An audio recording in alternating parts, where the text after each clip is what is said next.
Olá, alunos do sétimo ano, nessa segunda parte do vídeo, a gente vai estar respondendo a pergunta como aconteceu a perseguição da Igreja Católica, da Contra-Reforma, a perseguição aos protestantes, como aconteceu essa reforma católica contra quem era considerado herege. Houve uma aliança primeiro com a monarquia, já que a Igreja Católica estava perdendo seus fiéis, ela tinha que ter poder para ter perseguição, para ter imposição das leis. Então, a Igreja Católica naquele momento na Europa, principalmente na França, se aliou a muitos reis poderosos.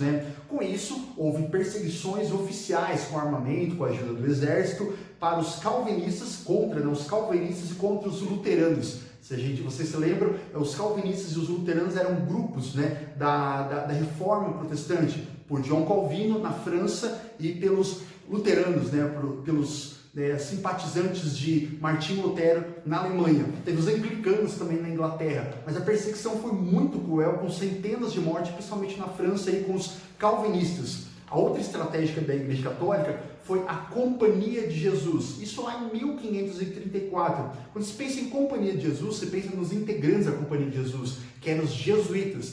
Então, ao mesmo tempo que os reis dominavam novos territórios, as pessoas que agora não eram escravizadas, que não eram mortas, para não deixar uma má imagem perante a Igreja Católica, eram convertidos nem que fosse à força. Os jesuítas, como ficaram conhecidos, tinham a missão de combater o protestantismo por meio da reafirmação da fé católica, da criação das escolas religiosas e da conquista de novos fiéis. Quer ver uma imagem bem clara da Companhia de Jesus na colonização do Brasil? Ao mesmo tempo que a gente vê caravelas, navios portugueses, a gente vê também vários pálidos, aquelas grandes cruzes. Então, a colonização do Brasil, por exemplo, foi feita juntamente com a Companhia de Jesus, com os jesuítas. Eles eram encarregados de catequizar as populações nativas. Houve muitos casos dos primeiros jesuítas que, se os índios, por exemplo, não fossem convertidos por bem, eles eram convertidos por mal.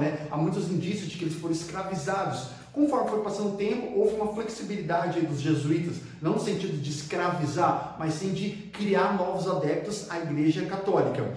No momento final aqui, lá na página 65, eu vou convidar vocês para fazer junto comigo uma correção da atividade número 2, onde eu vou ler uma frase e é para se colocar, vou ler um textinho e é para se colocar uma frase referente, fazendo sinônimo ao que eu acabei de ler. Na letra A diz o seguinte, atividade número 2, página 65, movimento de renovação e reafirmação da Igreja à Reforma Protestante. O que foi isso? Quem foi contra a Reforma Protestante? A gente pode colocar, foi a Reforma Católica, ou também chamada de Contra-Reforma. Vamos fazer uma revisão também na letra B, diz, criado para vigiar, julgar e punir os acusados de heresia. Era o Tribunal do Santo Ofício. Quem quiser colocar também é um novo tipo de Inquisição, ou nova Inquisição, foi feita. Primeira Inquisição lá em 1231, essa nova a partir de 1550, por aí.